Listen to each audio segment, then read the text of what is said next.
ایک اور بات یہاں پتہ چلی کہ یہ بھی تھوڑا حیا کے خلاف مسئلہ ہے، لیکن آج کی نئی نوجوان نسل جو ہے اس میں بہت زیادہ مبتلا ہو رہی ہے، جس کو اورل سیکس کہا جاتا ہے. اور میں نے جیسے عرض کیا کہ شرعی مسائل میں چاہیے اور اس کو بیان کرنا یہ ہماری ذمہ داری ہے.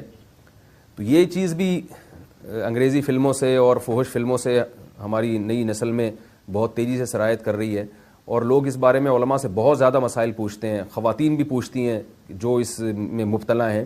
تو اس کا بھی مسئلہ اورل سیکس کے ذریعے اپنی خواہش کو پورا کرنا اس طور پر کہ ڈسچارج ہو جائے انسان عورت کے منہ میں، بیوی کے منہ میں، یہ بالکل حرام ہے، بالکل ناجائز ہے، کیونکہ منی ایک غلیظ اور ناپاک اور گندگی ہے اور ناپاک اور نجس چیز ہے. بعض حضرات یہ کہتے ہیں کہ منی پاک ہے، مگر یاد رکھیں منی کے پاک ہونے کے دلائل مضبوط نہیں ہیں، منی کے ناپاک ہونے کے دلائل بہت مضبوط ہیں. سب سے پہلی دلیل قرآن مجید میں آتا ہے الم نخلقکم من ماء مہین، ہم نے تمہیں غلیظ اور پلید پانی سے پیدا کیا، ذلیل پانی سے پیدا کیا ہے. تو اس میں بھی اشارہ ہے کہ منی ناپاک چیز ہے.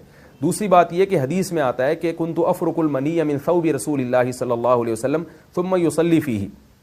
حضرت عائشہ رضی اللہ تعالیٰ عنہ فرماتی ہیں کہ رسول اللہ صلی اللہ علیہ وسلم کے کپڑوں پر اگر منی لگی ہوتی تھی، صحیح بخاری کی حدیث میں، اس کو کھرچ کے صاف کرتی تھی، پھر آپ صلی اللہ علیہ وسلم اس میں نماز پڑھا کرتے تھے. اب بعض حضرات نے یہاں سے استدلال کیا ہے کہ منی اگر ناپاک ہوتی تو حضرت عائشہ اس کو دھوتی، کھرچ کے صاف کرنا اس کی علامت ہے کہ منی پاک ہے. لیکن یہ بات غلط ہے. اگر منی پاک ہوتی تو حضرت عائشہ کو کھرچنے کی ضرورت نہیں تھی.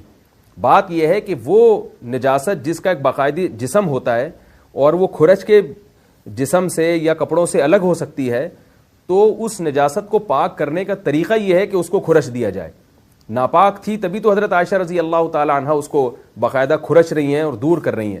اور گیلی منی کو نبی، یہ ثابت ہے کہ حضرت عائشہ رضی اللہ تعالی عنہ آپ صلی اللہ علیہ وسلم کے کپڑوں سے دھویا کرتی تھیں اور آپ صلی اللہ علیہ وسلم اس میں نماز پڑھا کرتے تھے.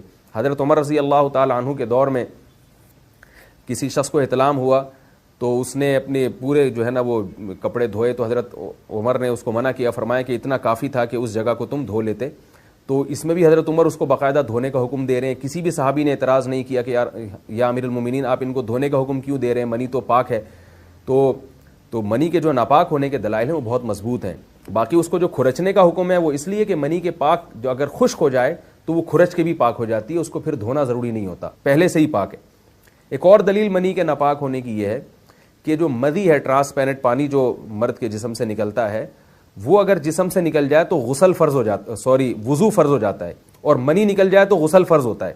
اب یہ کیسی بات ہے کہ مدی کے نکلنے سے جس سے وضو فرض ہو رہا ہے وہ تو ناپاک ہے، اور منی نکلنے سے جب غسل فرض ہو رہا ہے بڑی والی طہارت، تو اس کو ہم پاک قرار دیں. تو اس لیے امام ابو حنیفہ رحمہ اللہ تعالیٰ کا مذہب منی کے بارے میں کہ یہ نجاست غلیظہ ہے، اور امام مالک کا بھی یہی مذہب ہے.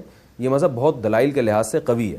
تو اس لیے عورت کے منہ میں ڈسچارج ہونا یہ بالکل حرام ہے، ناجائز ہے، گندگی ہے، اسلام میں اس کی قطعاً اجازت نہیں ہے. اور اگر ان ائمہ کا مذہب لیا جائے جو منی کو پاک سمجھتے ہیں، اس لیے میں یہ عرض کر رہا ہوں کہ بعض حضرات نے اس پہ فتویٰ دیا ہے کہ یہ چونکہ پاک ہے لہذا اگر یعنی کوئی شخص منہ میں بھی ڈسچارج ہو جائے تو یہ بھی جائز ہے. یہ 100% غلط فتویٰ ہے.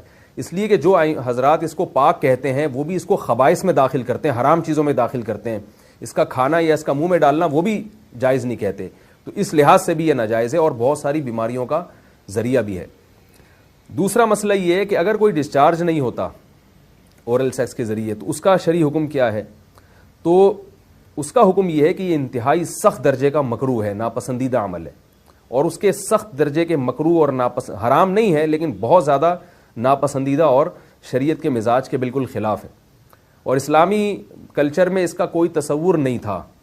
یہی وجہ ہے کہ فقہائے کرام کے ہاں اس چیز کا تذکرہ بہت ہی محدود پیمانے پر ملتا ہے. یہ اس کی علامت ہے کہ مسلمان معاشرہ اس چیز سے بالکل بھی واقف نہیں تھا کہ یہ کیا ہوتا ہے. تو یہ چیز غیروں سے آئی ہے، غیر مسلموں سے ہمارے معاشرے میں، جو ان کی موویز دیکھ دیکھ کے، فحش فلمیں دیکھ دیکھ کے نوجوانوں میں اس چیز نے سرایت کیا. ورنہ یہ انسان طبی طور پر اس عمل سے بہت زیادہ نفرت کرتا ہے. کوئی بھی شریف الطبع آدمی ذہنی طور پر اس کے لیے تیار نہیں ہوگا.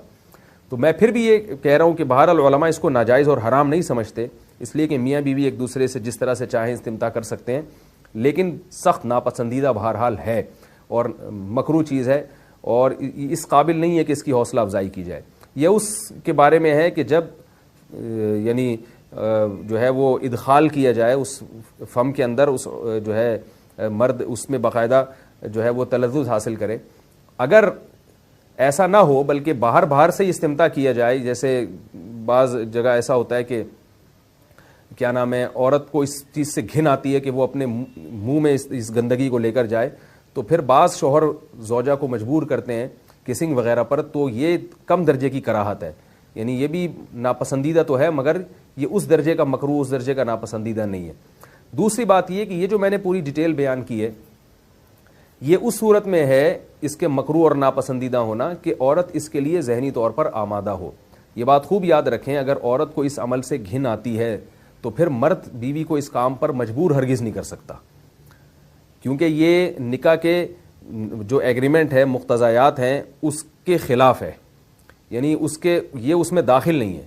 عورت اپنے آپ کو ہم بستری سے تو نہیں روک سکتی, مرد جب چاہے گا بیوی سے ہم بستری کر سکتا ہے, عورت کو اجازت نہیں ہے, لیکن خاص اس عمل سے عورت مرد کو روک سکتی ہے اگر وہ ذہنی طور پر اس